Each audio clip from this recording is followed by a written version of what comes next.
This is NHTV2, North Haven Government Television, a service of North Haven Community Television. The following program is brought to you through the support of the Town of North Haven. Okay. Good evening, folks. Welcome to Planning and Zoning for January 6, 2025. It's our first meeting of the new year. Welcome to you all. My name is Vern Carlson. I'm the chairman of the commission. And we got a relatively short agenda tonight. Doesn't look too bad at all. First, we'll get around the table here and introduce our staff to you. To my extreme right is Andy Bellavacca. He's our town engineer. Next to him is Alan Fredrickson, our land use administrator. To my left is Katania. She's our court reporter. Next to her is Christine Hilton, and she is our staff secretary. Ken? I'm Ken Quick. I'm a regular member. Rod Williams, regular member. Paul Wyman, Vice Chairman. Brian Cummings, Secretary. Mark Reese, alternate. Okay, with that being said, is there any changes tonight, Alan? No, sir. No changes. Okay, so everything that we got here tonight is going to be heard. We have one public hearing, which we'll take first, and that's it. Brian, will you read the call for the public hearing? Sure, this is P20. 1 second, Brian. I'm sorry. We're going to take this public hearing, which is P2421S, is a special permit, and a site plan at the same time, which is P24-21 site plan.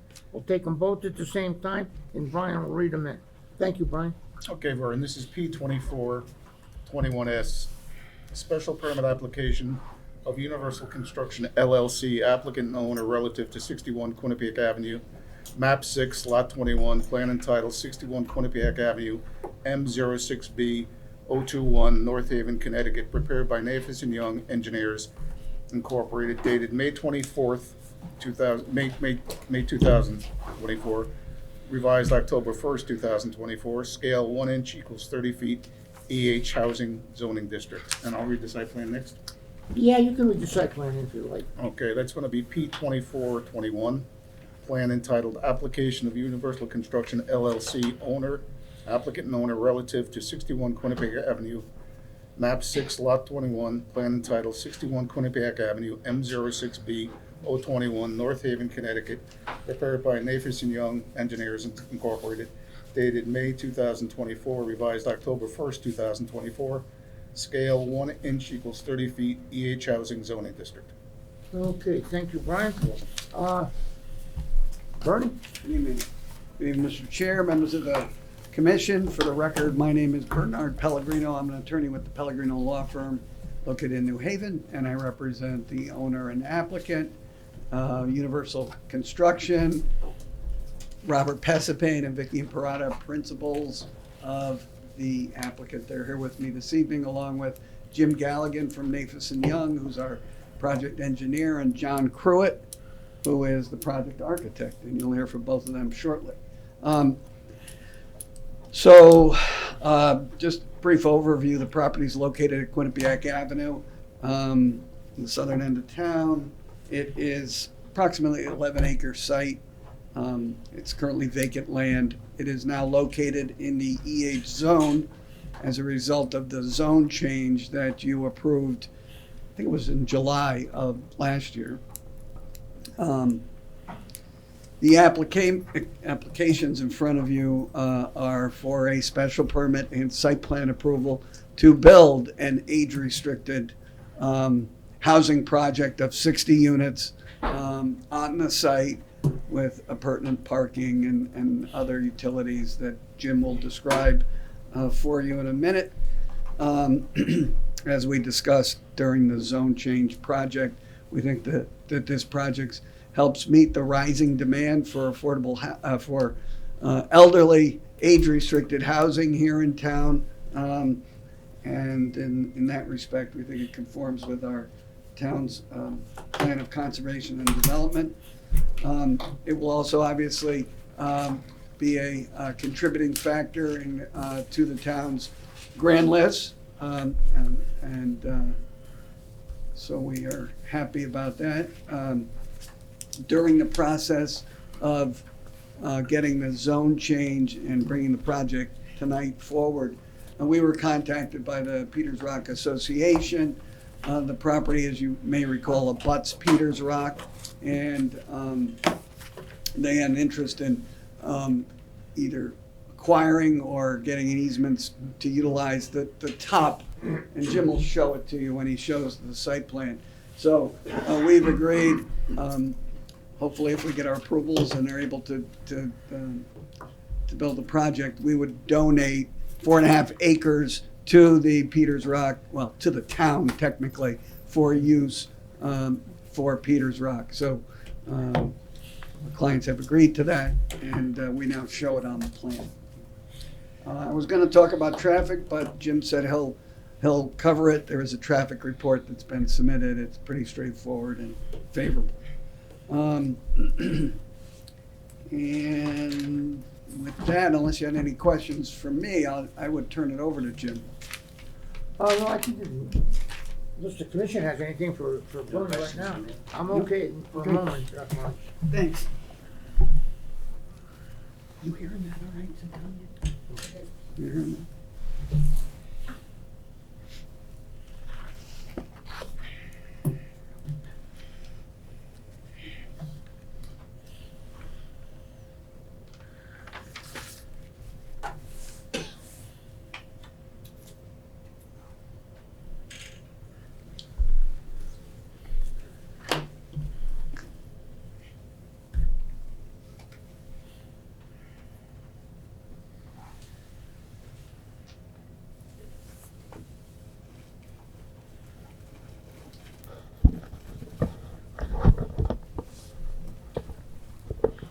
I work better when I can move.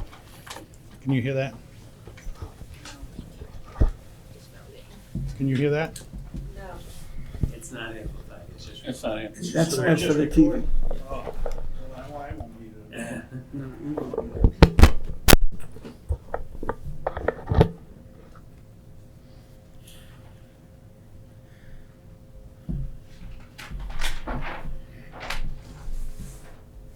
Good evening. For the record, my name is Jim Galligan. I'm with Naples & Young. I'm a professional engineer licensed in the state of Connecticut, and I represent statewide tonight in tonight's application. The project is located at what they call 61 Quinnipiac Avenue, with a kind of against convention. North is down on this picture. I chose that direction because this is where Rite Aid is, and most people see this parcel looking in that direction, so just bear in mind that north is down for once.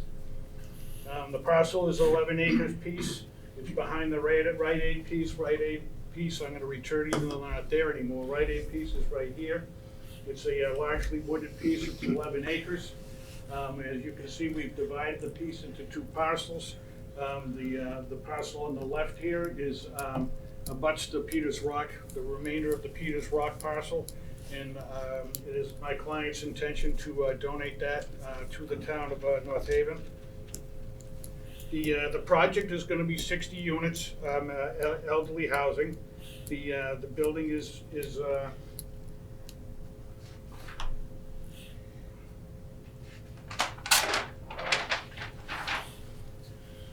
building offsets are 90 feet, 134 feet, and 200 feet, all within the zoning requirements for the town of North Haven. We have 4 handicap spaces in front, located in front of the building. There are 60 spaces required by zoning. We have provided 71. We've also provided 2 dumpster locations.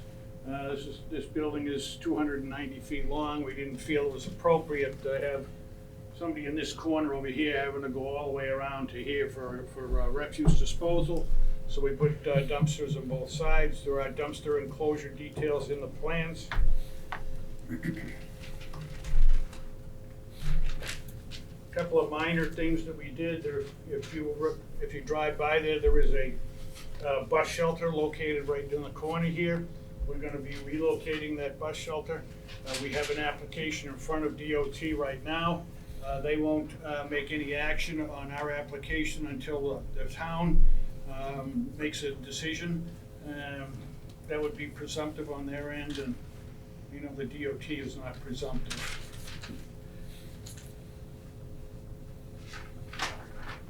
A couple other things, it's a 30-foot driveway, you know, as required by your regulations. There's a bituminous sidewalk, bituminous curb all the way up to the top.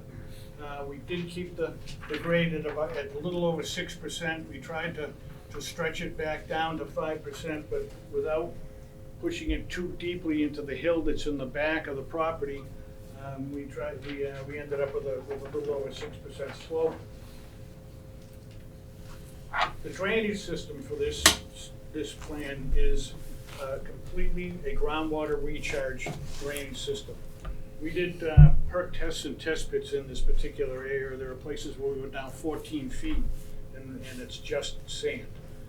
We did percolation tests, and some of the percolation tests were percolated at 2 minutes per inch. It would be 2 minutes to drop that much. And so we designed a groundwater recharge system, which is an underground galley system. Takes the runoff from the top of the hill down, puts it into 2 collection systems, recharges it into the subsurface system here. We figured conservatively we use 10 minutes per inch as a design infiltration rate for the recharge area, which is a factor of safety of 5. The drainage areas, the drainage all comes down into this surcharge area. There is no discharge. It all recharges. And in fact, I looked to see, we're the engineers for the town of Oxford, and so we're dealing with the August 18th problem that they had. And so I used that rainstorm and applied it here, and you need 8 inches of rain, or actually 16 inches of rain in 13 hours to be able to get this area to discharge. So it's significantly over-designed. They're 2 foot by 4 foot by 8 foot galleys here. There's some drainage in the street, the access driveway. They have their own galleys. There's another one down at the bottom to be able to collect any runoff before it discharges to the state highway, and they have their own galleys.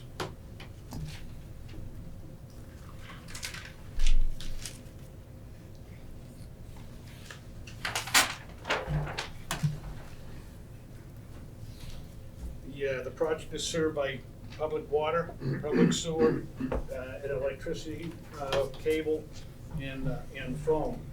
All those utilities will be connected out into Quinnipiac Avenue. There's a 48-inch water main in Quinnipiac Avenue right in front of our piece, so I'm pretty sure there's enough water. From a landscaping plan, what we tried to do is try to provide some diversity. We've got some flowering dogwoods on the access way on the way up. We have some junipers and bushes along the slope here. There's a grade in here that's going to be facing you. We have 2 rows of arborvitae, one on a berm that's located right directly next to the building, another one along the property line here and the property line here. Alan had said that he would like us to consider adding some arborvitaes down into these 2 areas here. We're more than willing to add additional landscaping as required. Around the building itself, we have some turf lily, blue and white lavender. Does anybody know what white lavender is? It's a plant. Edelweiss. Our landscape architect's not here. Edelweiss. White lavender is an Edelweiss. And but you're right, it's a plant. And then and hydrangeas here, and as I mentioned, we get the junipers around the front of the building. I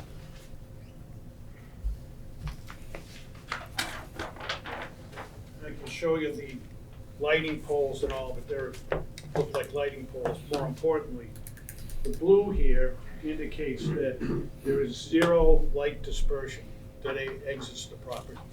The The orange and green colors in here are where the light is located. There's building lights, there's street lights. There's no dispersion, zero dispersion outside the property.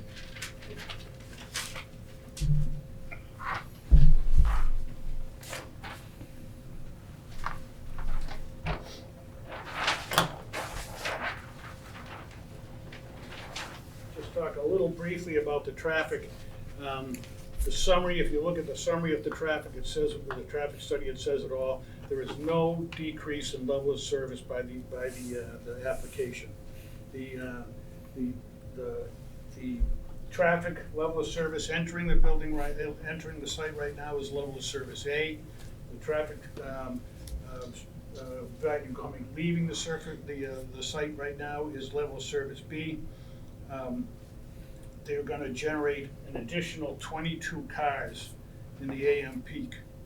So, and that's 22 cars in an hour.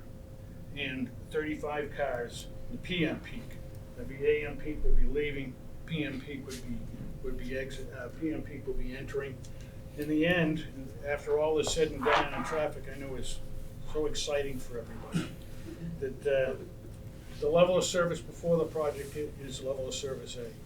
When the project is complete, the level of service is A. When the project, the exiting level of service right now would be level of service B. When the project's completed, it would be level of service B. I mean, that's the summary on the site work. Anybody got any questions here? Just briefly, in the previous plan, it looked like there was parking or, around the entire building. It looks like the plan doesn't have that. Yes, at anymore. one time, we were considering putting a drive across the back, no parking, but just a drive. Yeah. This surface here is level, and so is accessible if need be. Thank you. I had a question about that. So, when I was looking at the plans, it seemed to me that it jumps up like 10 feet right behind the building. So I just wondered, is there space behind the building so that the bottom floor will have windows that look out, or is it? Yes, this area in here, it's about 25 feet of level, and then back in here is where the slope goes up. And there are actually two cutbacks. Cutback is where the slope kind of turns into a swale. One here and one there, so it's about 25 feet. All right. I also had a question about, if you don't mind, about the lighting. So I noticed that the streetlights seem to be on the opposite side of where the sidewalk is. And I just wondered if people are gonna be using that sidewalk to, go catch the public transport or to access the property. Is there enough light from those reaching that sidewalk? It looked to me like it was like 0.2, 0.3 foot candles. Is that enough for being able to see it, or? 0.2 or 0.3 is enough, but certainly moving them over is really not a problem. The lighting designer, we use a subcontractor to do that. We're not lighting experts, but he lined them up on this side, but we can put them on that side. Well, I just want, just as long as it makes it so they can see it and it's actually Sure. usable, unless it's not addition, people will actually use it. It's probably a good Yeah, idea to have moving the one. lights over is really not a problem. I think that would be nice with elderly Yep. having the vision. I think so like too. that. That's a good point.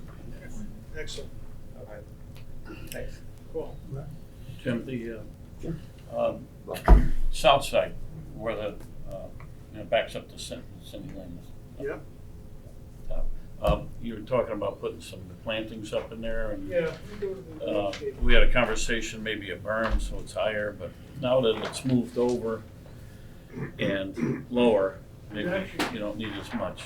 We actually did both, Okay, okay? So we'd added the berm in here, okay. all right, and then you go to the landscape.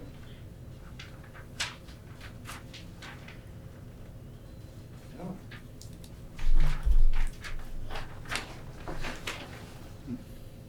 We added a line of arborvitae on top of the berm, Mhm. and then a second line of arborvitae across close to the property line. Paul, my comment involves those buffers and the regulation requirement of 20 feet. So I talked to Jim this afternoon about going with a double row of the arborvitae or some other evergreen, Staggered, yeah. staggered double rows. And That would probably fill the 20 feet, give enough room to grow. And we're happy to accommodate. Yeah, you got no problem with that? Absolutely. Yeah, double road all the way down. Yeah. Yeah, okay, that would, certainly, go ahead. Awesome. That's great. I think that would be awesome, you know, Yeah. our constituents, that little bit of stuff helps a ton, so. Yeah, and this berm here, the berm that runs these are 10 feet, the top of this berm area here is 10 feet above the floor level, the first floor level here, so it's Awesome. bringing up, and then the trees go on top of it. Jim, Yeah. I do Yeah, have go a ahead. question.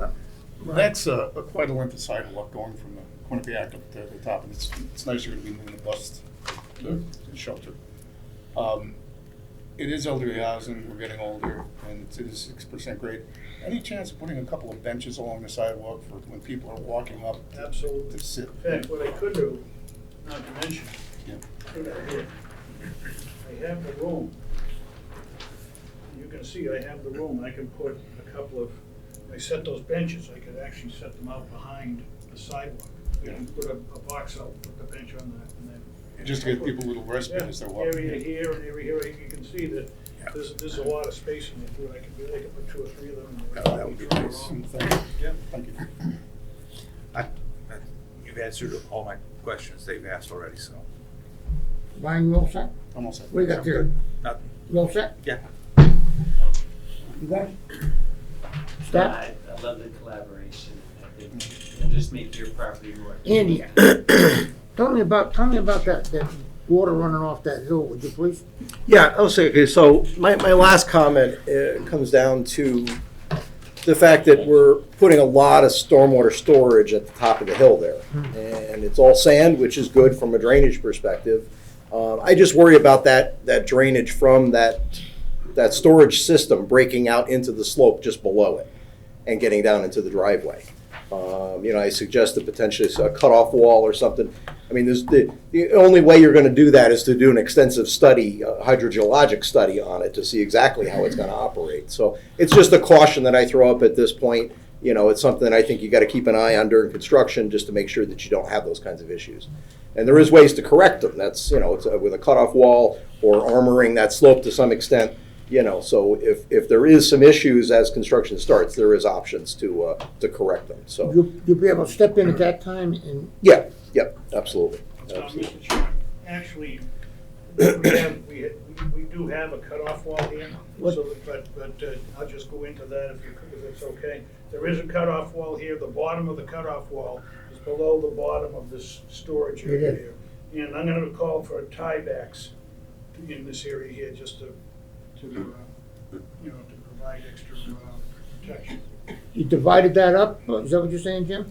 No, there's a cutoff wall Yeah. here now. Yeah, And I'm gonna have them put tiebacks in there, the fabric that they put on with the modular block walls? I do. I'm gonna have them put that in, even though there are some locations. Some walls don't need them because they don't need it for structure. This would be one of them that doesn't need it for structure, but we can recall for that on the plan and have them put that in for, as an extra protection. okay. Yeah, I mean, obviously, I had a lot of comments. Yeah. We've worked through, we've worked together on a lot of this for a while to get to the point where we're at. It's not going to be the easiest site to develop. You've got some steep slopes out there. You got a lot of sand you're going to have to deal with. So, construction's going to be the whole thing on this project. I'm satisfied with the plans that we have, but it's just a matter of how do you execute them and make sure things are working the way you want them to. Good enough. You're satisfied with what we got there? Yeah. Yep. Gentlemen, you upset? Okay, continue along here. Good job, Good evening, Mr. Chairman, Planning and Zoning Commission. For the record, my name is John Pruitt. I am the project's architect. I have my offices in Guilford, Connecticut. I'm sorry, my mic is not picking up at all. And this speaks up, it was like. Right. So I'd almost rather do a handheld mic anyway. Okay. As a part of the package, my firm submitted following drawings and exhibits for review.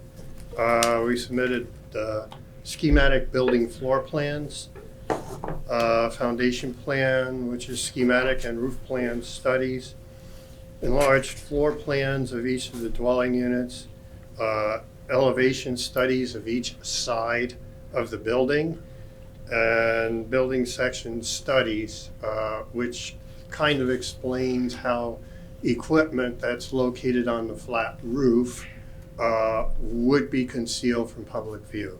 So let's go through this. And this is basically a colored view of the building. You can see with this what materials I'm using. We're using basically brick veneer. We're using clapboard, a clapboard profile siding, which is vinyl. We have a crown around the entire perimeter of the building, which basically is synthetic stucco. We have our main entrance here, and you can see here that we have an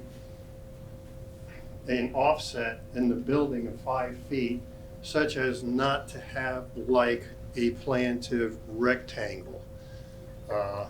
Each one of these units contains a balcony with a metal rail. And let's now kind of go through the floor plan.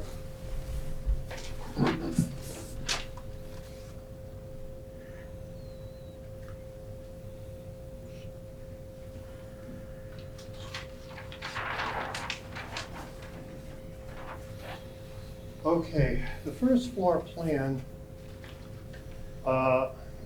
is where the project enters at grade level. The project has facilities which include a fitness room, which contains treadmills, exercise bikes, and weights. And then straight ahead, beyond the lobby, is a meeting room. And beyond that is an outdoor patio with a door that directly accesses the outdoor patio. We have a number of dwelling units on the first floor, mixture of studios, 1-bedrooms and 2-bedroom units. We also have utilities located on the first floor. We have a sprinkler room where the sprinkler lines would enter the building. And we have an electrical room where your electrical service would enter the building. We also have an elevator serving all 3 floors. The size of the building, the total area per floor, 21,204 square feet. Now, in terms of facilities, I've done a couple of other facilities like this in the past 5 years or so. Each one contains a fitness room, each one contains a meeting room, and then there's a business office. The business office can be a central type office whereby residents could use a common computer, although I do anticipate that each one of these units might have Wi-Fi type facilities. On the upper level, you have an upper level lobby and a utility room, which could contain a janitor closet. Now,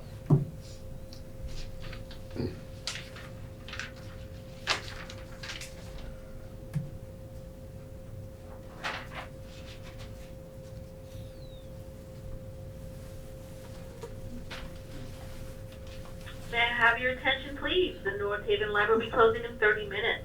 All computers, Wi-Fi, and printers will automatically shut down in 15 minutes. All purchases for the bookstore and cafe, as well as library card applications, must be completed by 7:45. the units are anticipated to be heated using very energy efficient mini split heat pumps. The roof itself is going to be a flat roof with a reinforced EPDM rubber roofing. And we anticipate we're going to have units which are going to be the outdoor sections of the mini splits, which will be on the roof level. So all around the building, we developed a 2-foot high parapet to conceal these units from view from the ground level.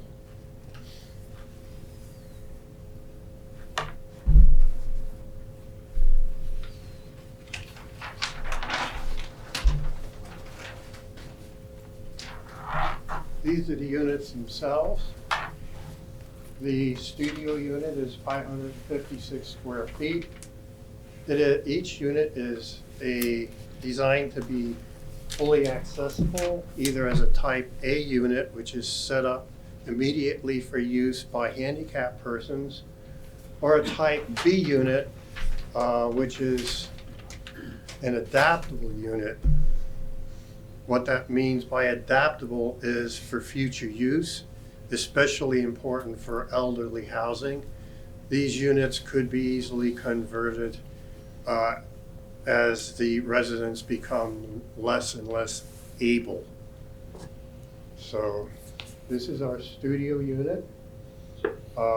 We have a 1-bedroom unit which contains a study, just in case some retiree might have a private office.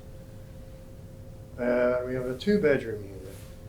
Each one of these units has a balcony, which is actually walled in on each side for additional privacy. Now, as far as the construction of the building, I anticipate this to be, and it will probably be, what they call in the building code a type 5A. That is a protective frame construction in which the exterior walls are constructed of fire protecting the construction of 1-hour fire rating. Now, the other feature of the building, because I did notice a memo from the fire department, the entire building is going to be protected by an automatic fire protection system, totally sprinklered. We will work with the fire department as to the extent of what kind of fire protection that they are looking for.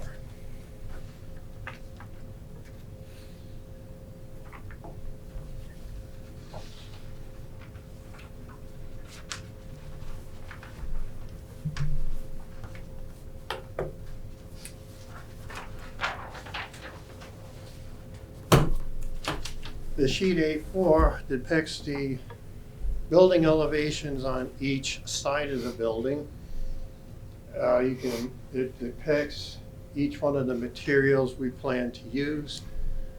We plan to use vinyl siding and a clapboard profile. We plan to use brick veneer. And around the front entrance, we plan to use thin stone, which is actually which is a real stone veneer.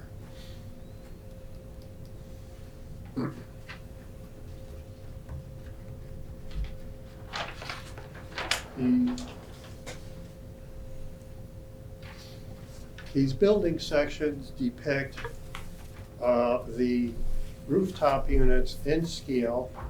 We set them back 10 feet from the edge of the building to make them as less visible from ground level as possible. And our typical wall section, you can see that we are insulating this building very much according to the current building code. The construction, you can kind of see what our construction is. We have sound conditioning between the floors. That's about STC 51. We have sound conditioning between the corridors and the dwelling units themselves. And we also have sound conditioning and fire rated partitions between each one of the dwelling units. So, and with that,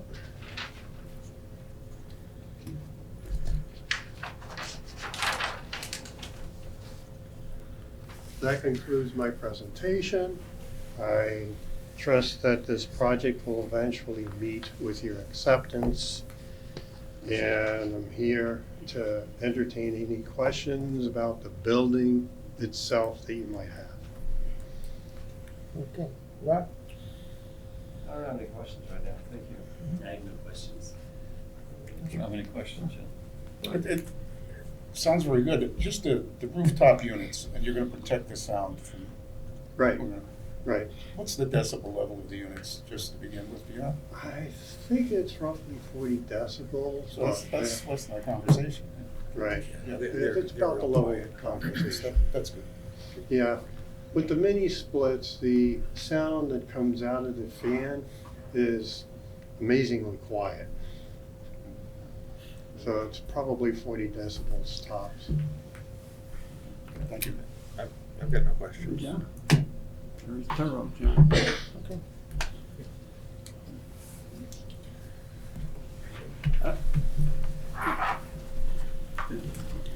Those are our, That that's our presentation. Yeah, Barney, just a couple questions. On the interior of these, and the units in here, it's all been laid out inside there? Are they all handicap accessible through the whole building? I think they're either handicapped accessible Yeah. or handicapped adaptable. Adaptable, I should say so. So it is? Yeah. Yeah, okay, good enough. Okay. Okay, we get that out there before. Thank Okay. you. Okay, is there anyone here who'd like to speak in favor of this application? Come ahead, sir.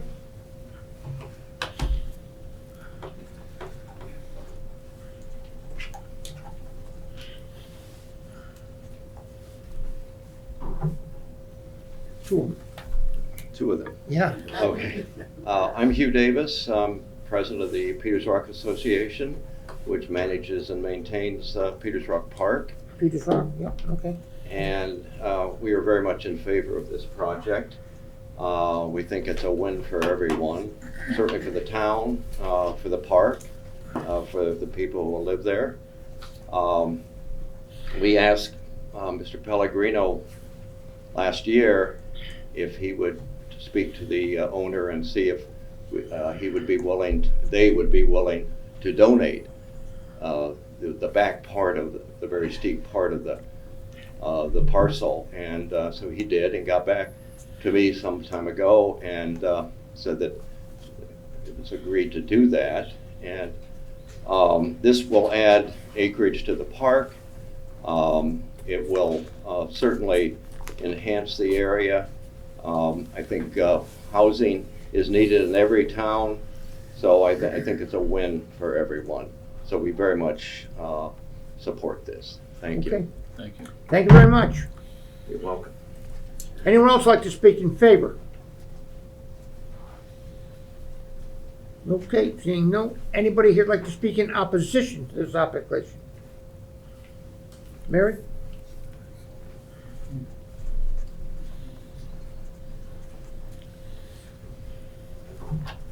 Mary White, Summer Lane. It's not really an opposition, it's more to bring up some topics that may or may not have been addressed that came up during the zone change application. So the first one is, I wanted to know what were the results of the inquiry with the state of Connecticut as to the endangered species on the property, as they are shaded on their map. I wanted to know, is it plant, animal, amphibian, insect? I wanted to verify that the building is still 300 feet away from the nearest neighbor. And I wanted to talk a little bit more about the blasting that will be required. I wanted to know how many times will blasting need to take place in order for the foundation to be dug? And how many days will that be? And who receives notification prior to that blasting? And how many feet away are the regulations that require for homes and residents to be notified that the blasting will be taking place? I'd like to ask how many of the 60 units in the apartment, how many are studios, how many are 2 bedrooms, how many are 1 bedroom? Let's see. Relative to the berm that was discussed, particularly the one that is abutting Cindy Lane, is that still going to be 4 to 5 feet? And can we verify and have it written so that the arborvitaes that were discussed, that they are going to be the double rows that Alan was talking about, and they will be the green giant arborvitaes, because there's definitely different species of arborvitaes. Also, I wanted it to be discussed about the trunk diameter of and the height of the beginning of the green giant arborvitaes. So versus, little tiny guys, they do grow fast, but we need them to be more mature when they're planted. So relative to the lighting, I wanted to know how tall are the lampposts, how many of them are there, and where are they located, what kind of shades are going to be utilized to cover the light bulbs, and are they dark skies compliant? And I'd like to ask about if the ballards will be located on all the ground floor, in front of all the ground floor gas meters, and how many fire hydrants are going to be installed and where. And I wanted to verify that the fire trucks will still be able to get around the building. Also, relative to the back of the building, we heard about a patio. So I wanted to know if they could build a gazebo out there. I think that would be nice for the residents to be able to go sit in there. And I don't know if they plan to do, I heard about a fitness room. What about like a bocce court? Will there be any benches in the back, or tables and chairs, or picnic tables? And then lastly, I wanted to ask a little bit more clarification actually on the 4.5 acre donation of the property for the conservation easement in the back half of the property. How and where will the public have access to it? Thank Okay. you. Thank you, Mary. Okay, anyone else? The North Haven line will be closing in 15 minutes. Please begin to make your final selections and bring them to the circulation desk before checkout. My name is Sandy Stetson, and I am in favor of the project, but when I heard this gentleman speak, I heard him say elevator. I didn't hear him say elevators, and I didn't hear anything about staircases. So what is the accessibility in and out of the building? I mean, we have older people that may be handicapped. Is there just one elevator to service all these people, or is there more than one, and how many staircases? Okay. And Yeah. Let's wait till we get all the. You'll have your opportunity. Sit still there, folks. Okay? No. Anyone else like to speak? Anyone else in opposition of this? Now's your time. Okay. First thing I'd like to answer is the unit mix. If residents have access to these drawings, you'll find that there are 11 studio units, 37 one-bedroom units, and 12 two-bedroom units. Now, related to What is the other question? Elevator. Elevator and stairs. We have found, we have actually, from the elevator suppliers, that one elevator for 60 units is adequate to service the entire building. Now, in addition to the elevator, on each end of the building are stairways. And these stairways are specifically designed for fire safety access, and by code, the rails actually have extensions that go out 1 foot on either the lower level or the upper level. And when we submit our construction drawings and specifications, these will be more clearly delineated. And I think you had another question? Sure. Sure. I don't think there are any more architectural questions. Jim will help me with a few of the engineering questions, but that building is still, I believe, 300 feet away from the closest neighbor. We discussed that. Blasting was requested. Blasting, as you all know, and some folks in the audience know, is all regulated by the fire marshal's office.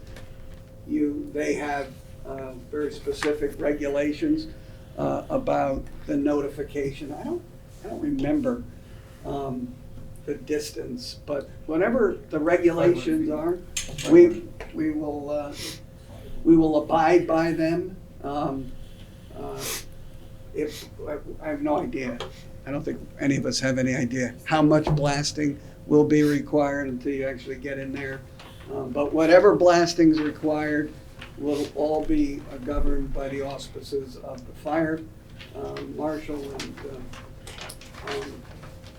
so that's blasting. Another question had to do with public access to the open space. We're going to give the land to the town, and the town and the association will work out whatever public access arrangements they would like to offer. So that's really going to be what the town and the Parks Association and those folks decide. But and certainly we're giving it to them and for them to do what they deem best for that public amenity. We're not proposing a gazebo. I don't know if we've gotten down to the nitty-gritty on benches and that kind of stuff, but Jim knows he can maybe comment on that. There were some other likely questions.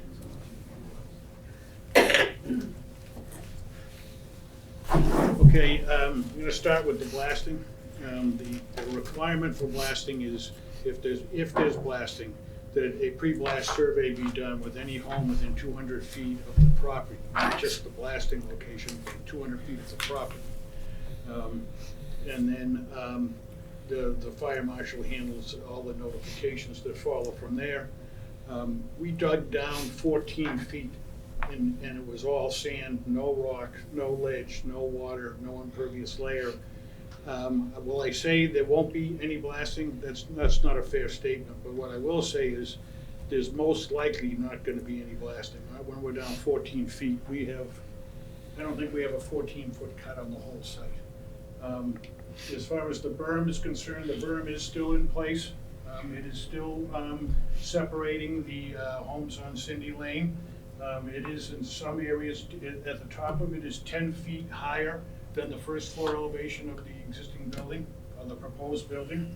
And then the vegetation with the arborvitaes will go on top of there. So I think, what did you say? Green giants. Green giants, what did you say, 6 foot, 8 foot? Yeah, 6 footers.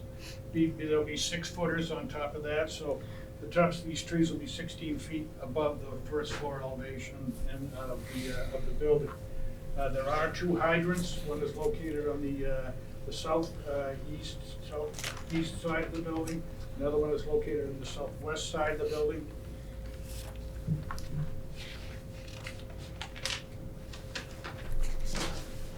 I do have a fire vehicle traffic plan so that you can see that the fire vehicle can make all the turns that are necessary. They can make a three-point turn out of this corner.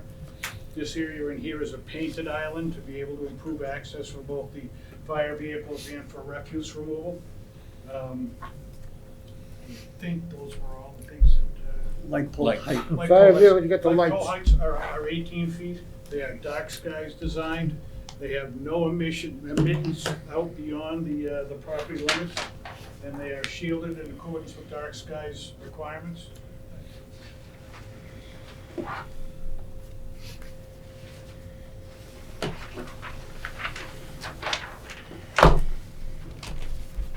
Again, you can see there's a significant amount of zero emittance of light around the entire park.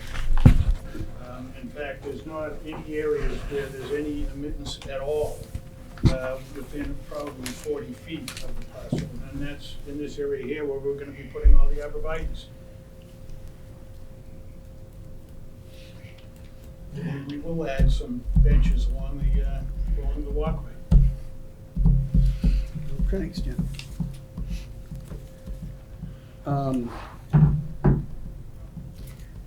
So, in conclusion, we appreciate your consideration of the project.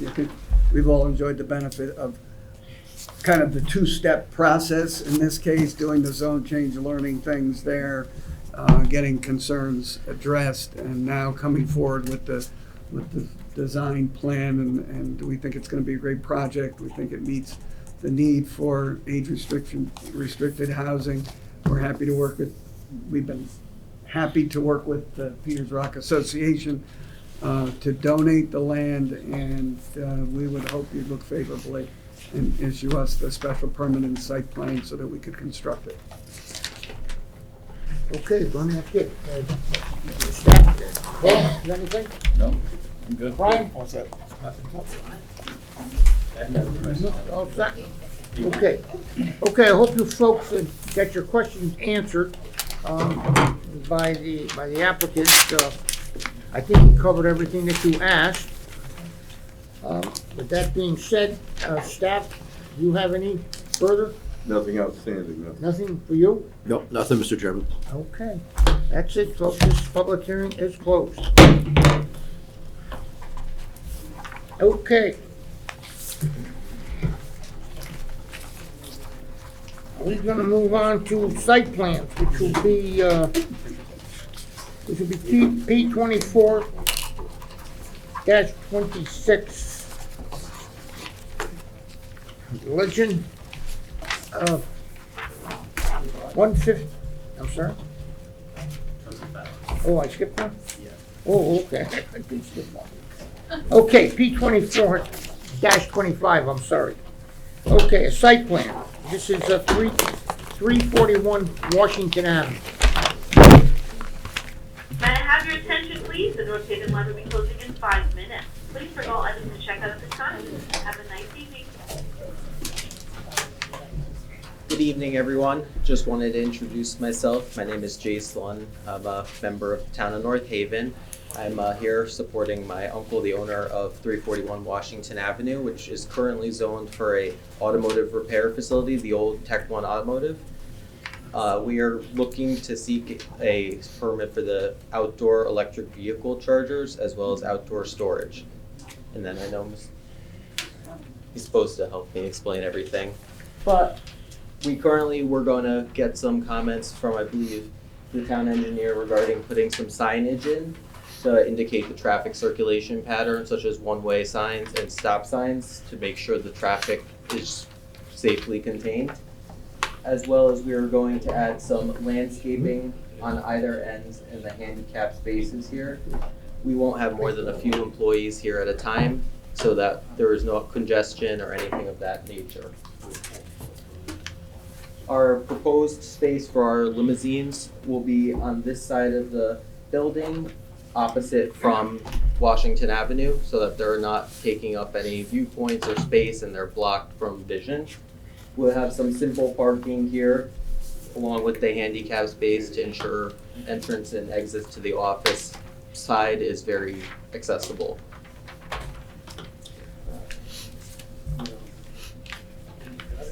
I guess that's it.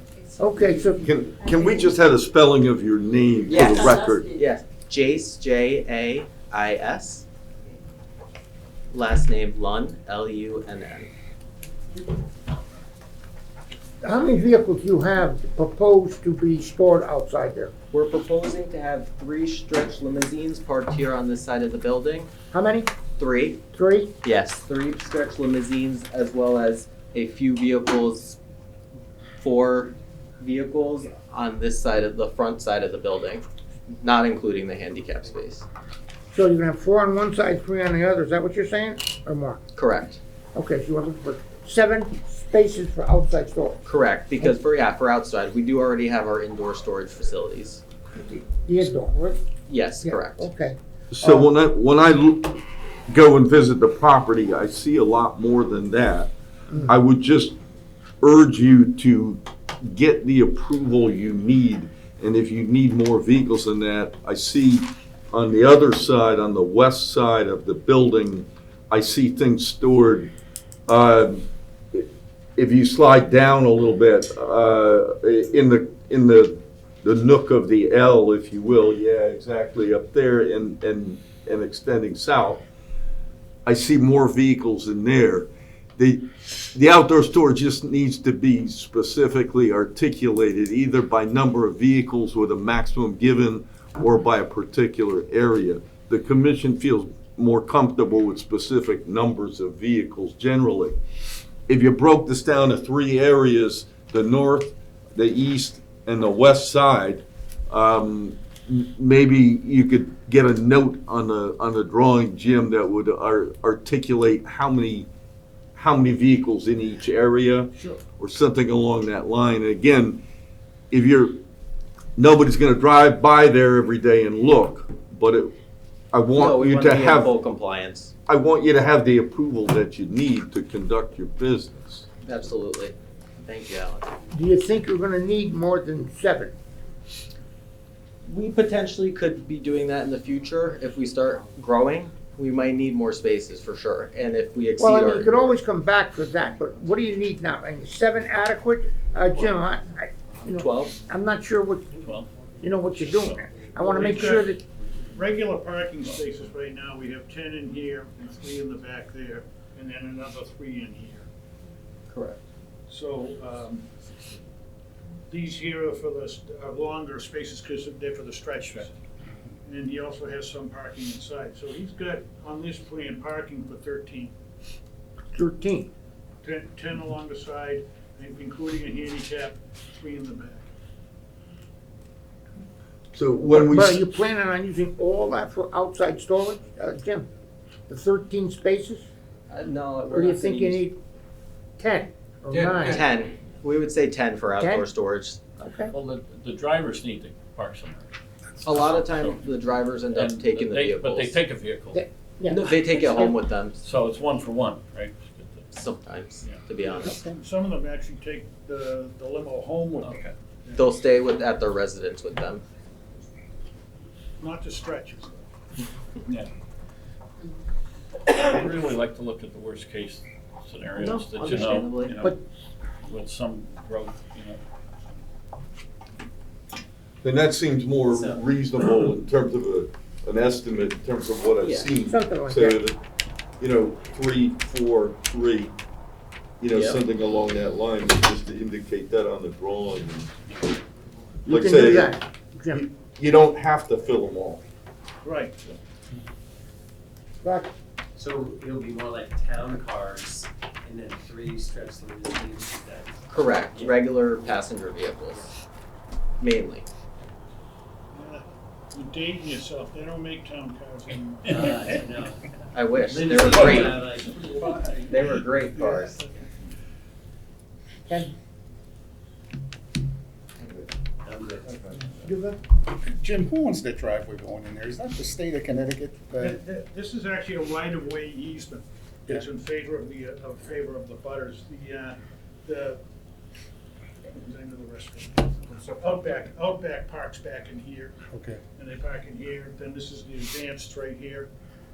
And Big Y is up here. So, But do this is you know who actually- owns I'm that? just looking to who to talk to about getting the driveway fixed, because It's pretty bad. it is.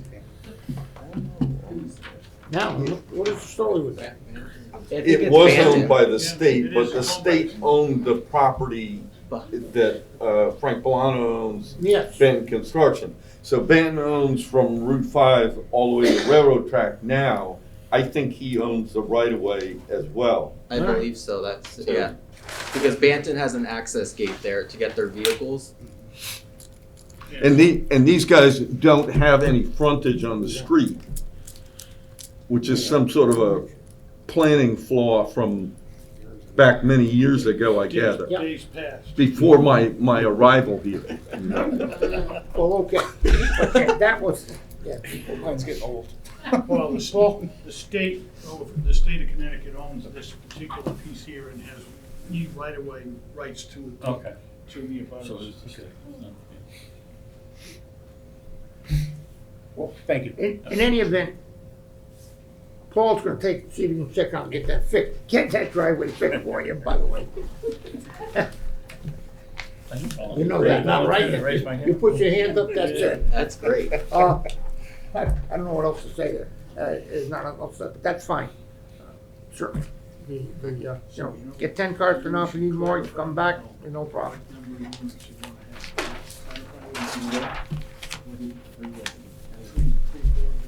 Yeah, yeah. So it's 3, 4, and 3 is what. Are he's proposing. Proposing.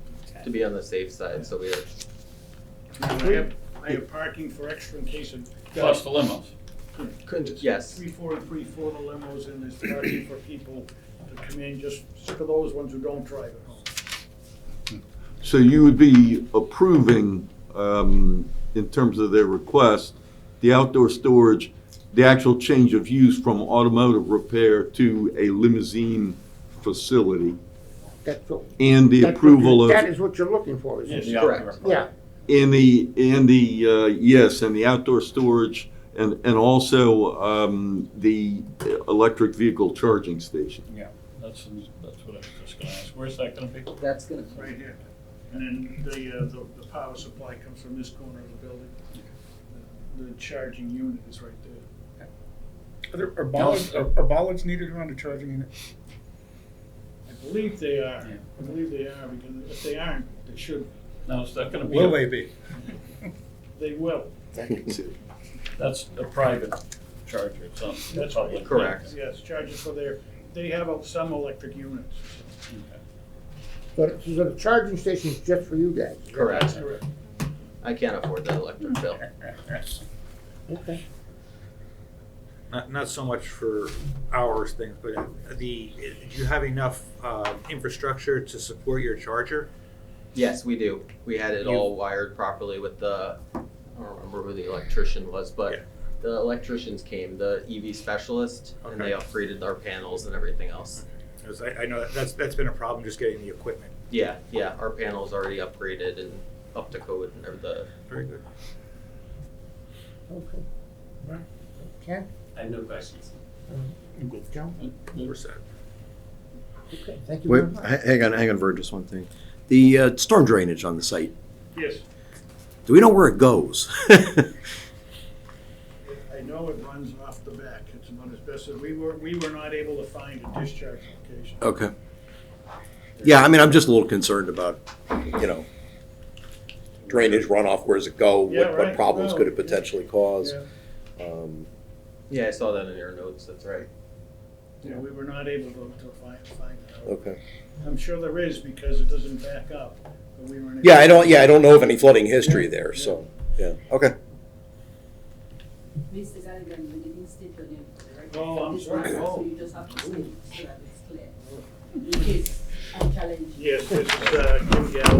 I'm from Naples and Young. I am a professional engineer registered in the state of Connecticut.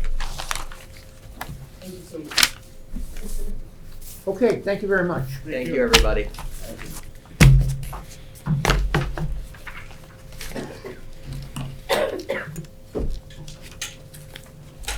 Okay, we're moving forward to the next site plan is P 24-26, the site plan for the Legend. It is 150 Universal. Yes.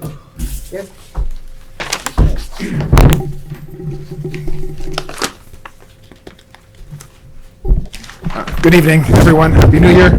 For the record, my name is Attorney Timothy Lee. I represent the applicant Legends Auto Boutique, and they have operated their business at 150 Universal Drive for about the last 3 or 4 years. Basically, they do custom automotive design work, not engine work, but customize the exterior of the outside of cars, and they've been extremely successful, and they developed a very large and dedicated following, not only locally, but they are seeking site plan approval in order to allow 2 storage containers to be located on the eastern side of their property. Pursuant to Section 10 of your regulations, outdoor storage is permitted, subject to site plan approval. We're here before you tonight to ask for your site plan approval. In all candor, the storage trailers are existing, so they're there right now. So my client did not realize they needed site plan approval. Ultimately, they found their way to planning and zoning. They submitted this application, but they did take some pictures of the view of the property. And as you can see, there really is, you can't see the storage trailers from the property at all. They're screened from view by a screened fence. So I will submit that to the commission right now.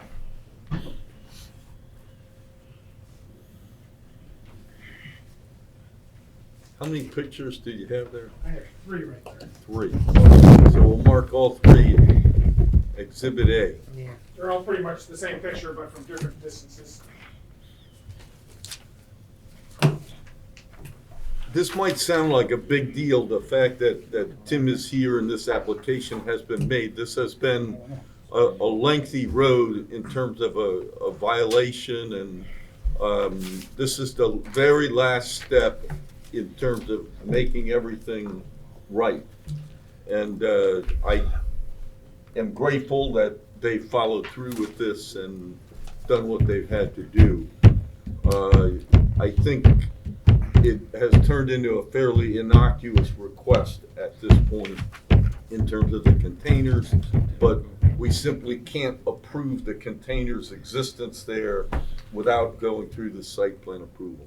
So, seems like a small thing, but here we are, and I do think they're short of your blessing on it.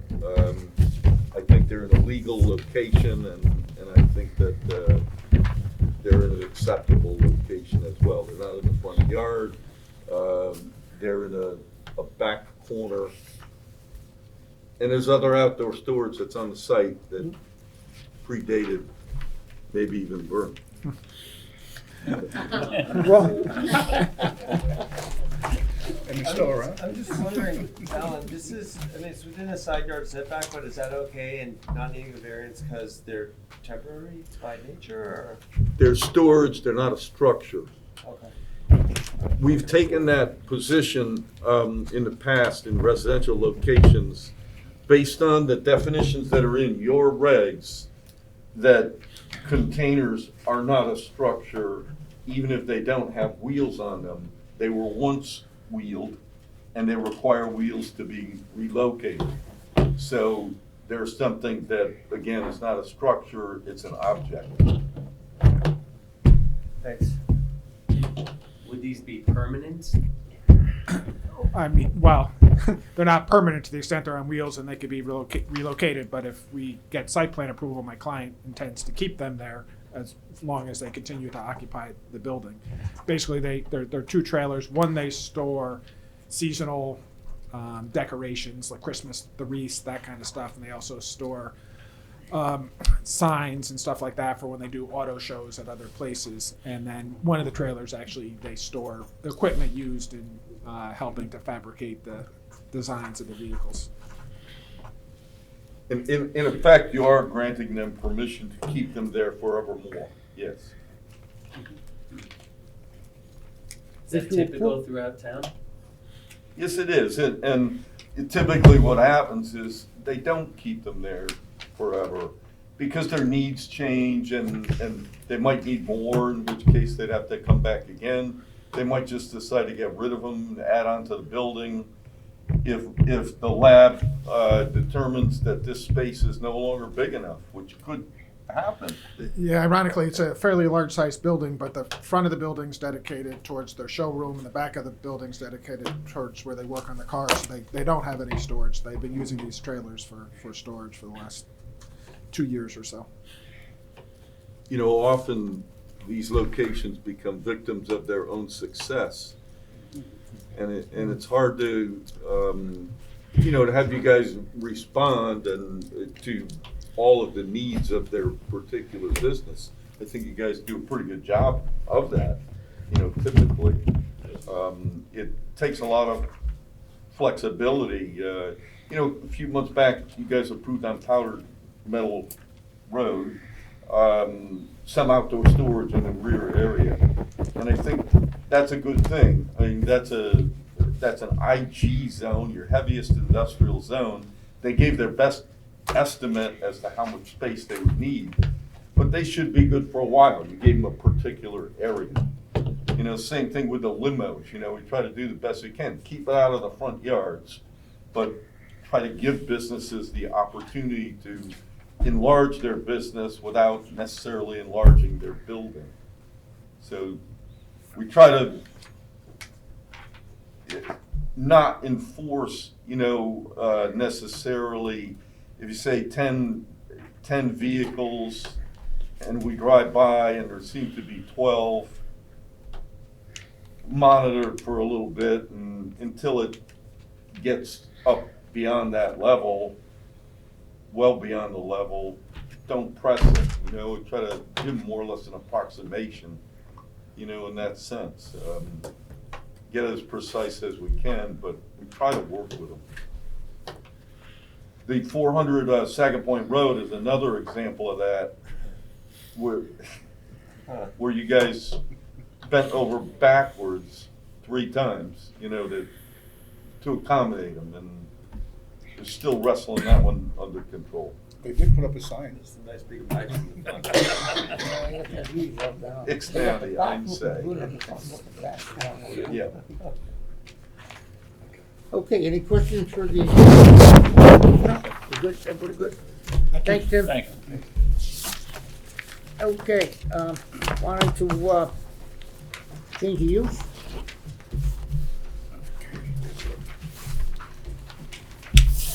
Now?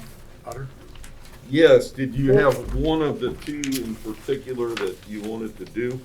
Yeah, it's got on the way, I guess. Yeah. Well, I guess you got other next, right? I got other next, I got the, but you can go right down and take them all if you wanna do the shed first, sure. Okay, on 80 Old Broadway. Yes, there is a representative here, Mr. Louis Nero. Someone here for that? Come on down.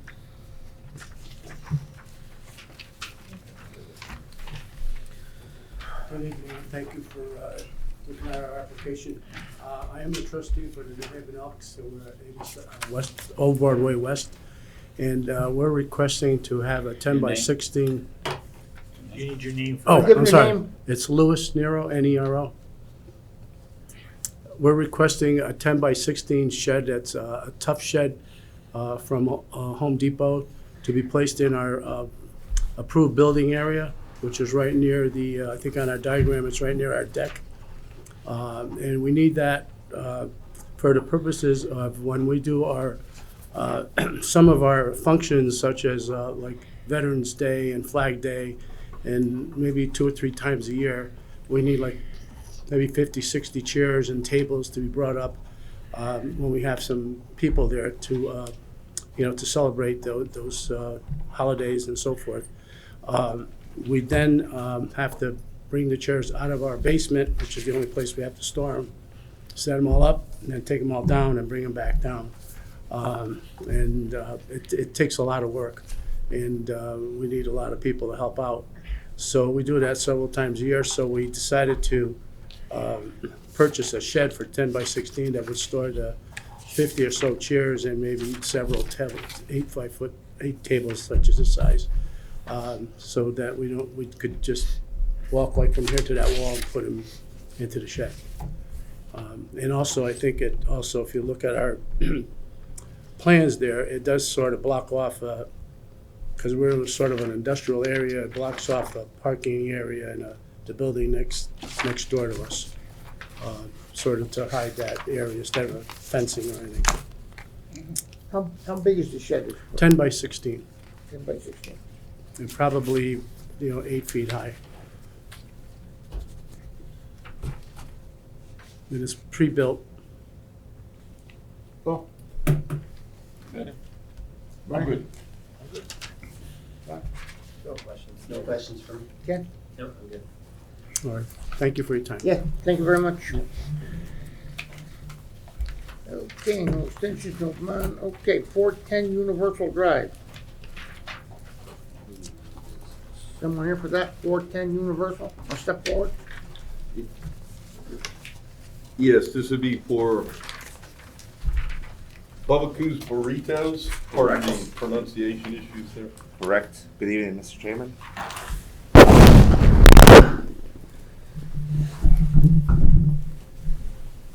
So we are here representing the business Give us your from name. Abdul Muhammad. Abdul Muhammad. And you, miss? Summer Mohammed. First name, please. Summer.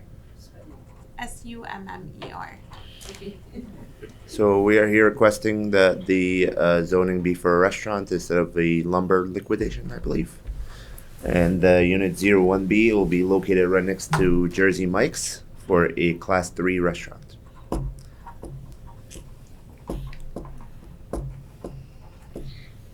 This is right next, where was, is this where, By North Haven Crossing. yeah, I know exactly what you're talking about, but I'm saying, was this where Lumber Liquidators were?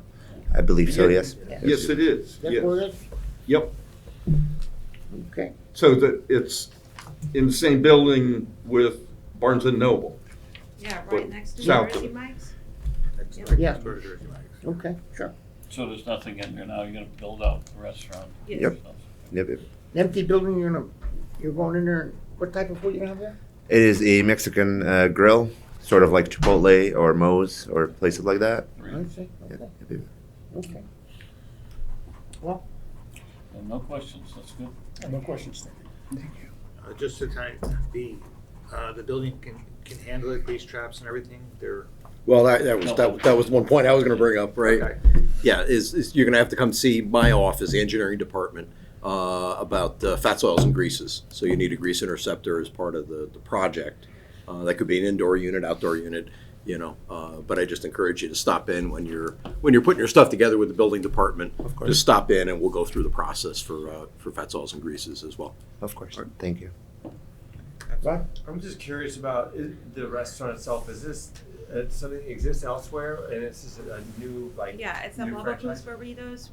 We do have a branch in Oxford, Okay. and we're building this one in North Haven as well as another one in Southbury. Okay. So. there'll be 3. Yeah. Yeah. Thanks. Okay. Ken? No questions. You're up here. Thank you very much. Have a great night. They'll deliberate it formally in a couple of minutes. Okay. Thank you.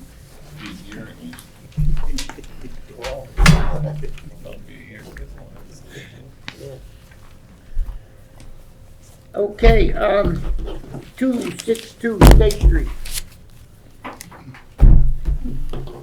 Good evening. My name is Mark Kanievsky. I'm sorry. My name is Mark Kanievsky. I'm the owner of the Beautiful Life Adult Day Home Care Center. My center, the only one in Connecticut who serves deaf and blind people. The way I work, the deaf workers serve the deaf clients. I'm in the process to expand my business and open the one in 262 State Street. In order to do this, this building must have amended certificate of occupancy. That's what I applied for. As far as I know, nothing physically should be done in the building, no work permit required. And also, as far as I know, the engineer already applied to the building department to do that change of use. And as far as I know, it's already approved. Tomorrow I will check physically. You're the first step, you're the last step. So I have a question. So I noticed that there's like a layout of different rooms or offices or whatever. That's the way it exists now, right? You said there are no changes. I'm not gonna change any layout. The way it is right now, is the way it's gonna stay. Office is gonna be used as an office, and one big room gonna be used for the daycare. There are two buildings on the property. It's the rear building in the northeast corner. And this is very small property. It's less than 2,000 square feet. Don't take care. Yeah. This room, I mean.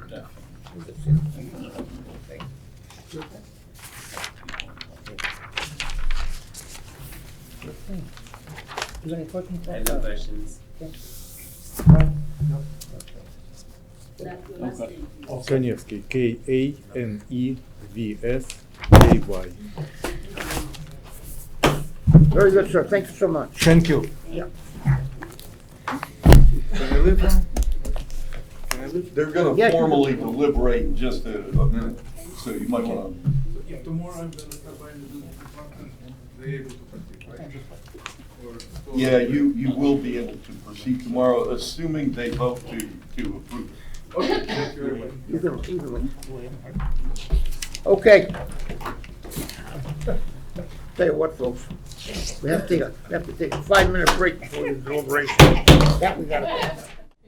He's on. Okay, we're back. Okay, can I motion to go into deliberation? I'll make a motion to go into. I'll second it. Okay, a motion and a second, all in favor? Aye. Okay, first one up is the special permit for, the P2421S. It's a special permit for 61 Quinnipiac Avenue. As the applicant had presented it for the last year or so, I think we've covered everything with this. I'd like to get an approval, but I'd like to Just- make a just- motion for approval. I'd like to get an approval for just the way it was presented. Go ahead, Ken. I'd like to make a motion for the approval for the site plan as well as the. No, special one at a use time, permit. yeah. Special permit, Okay, for the special permit. okay. So just to be clear, the motion itself would include applicable town So- staff members' comments? Everything, Yes. it's always that. And also to relocate the lights to the other side of the driveway, and also to Benches. add the double rows for the And plantings, plantings, everything that was just as was presented. and add the benches, additional Yeah. benches, as worked out with staff later. Okay, Good? so just as presented, yeah. That's how I Yes, understood the motion. Yes.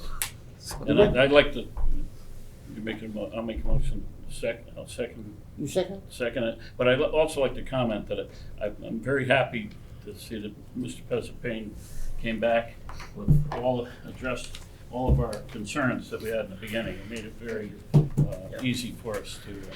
Yeah, I think this was really a mutual thing of everybody working together. Sure. And coming together on things. I had some complaints they didn't like in the very beginning, and you guys really addressed them nicely. Okay. Okay, I have a motion and a second. All in favor? Aye. Aye. Opposed? Okay, motion carried.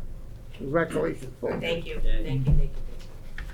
Okay, and then we go to the site plan for 61 Quinnipiac Avenue. Get a motion to approve the site plan. I'll make a motion to approve the site plan. I'll second that. Okay, I have a motion and a second. All in favor? Aye. Aye. Brian did. Okay, moving along to, Thank you.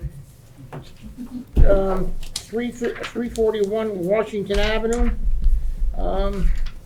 It's the outside storage for 10 cars. I think that was it, wasn't it?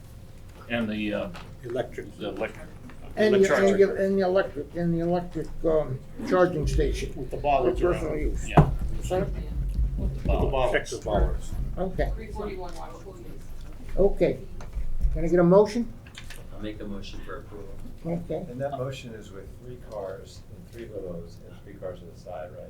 That's correct. What you told- Four in the front. I think 3, 4, and 3. 3, 4, and 3. Yeah, sure. 3, 4, 3, I'm sorry.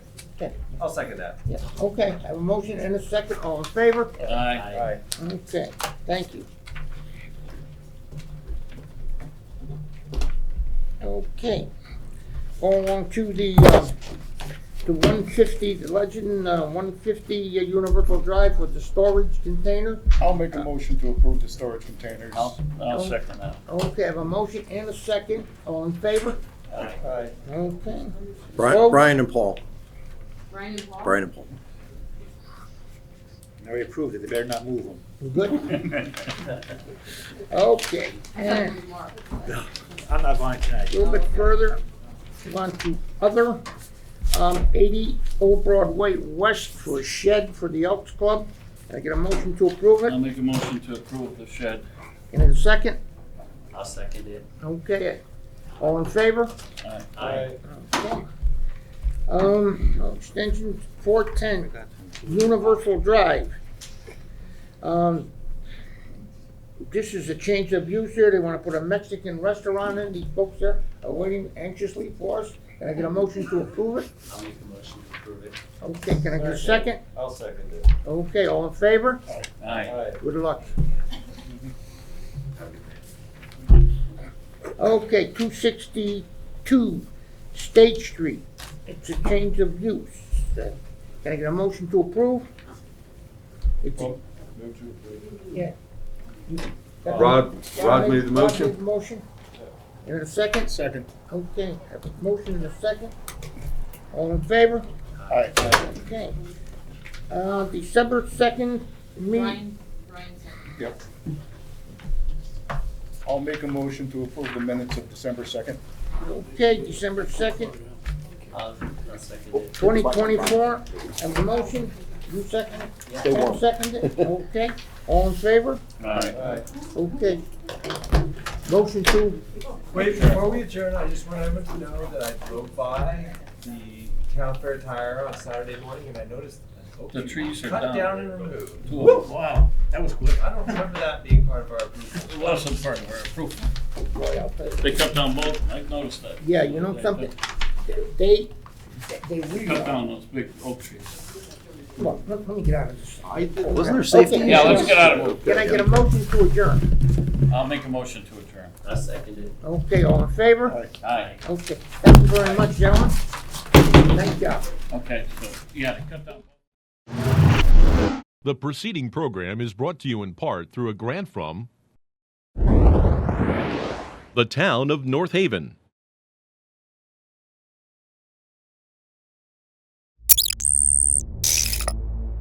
Watch town meetings or other videos on demand at nhtv.com.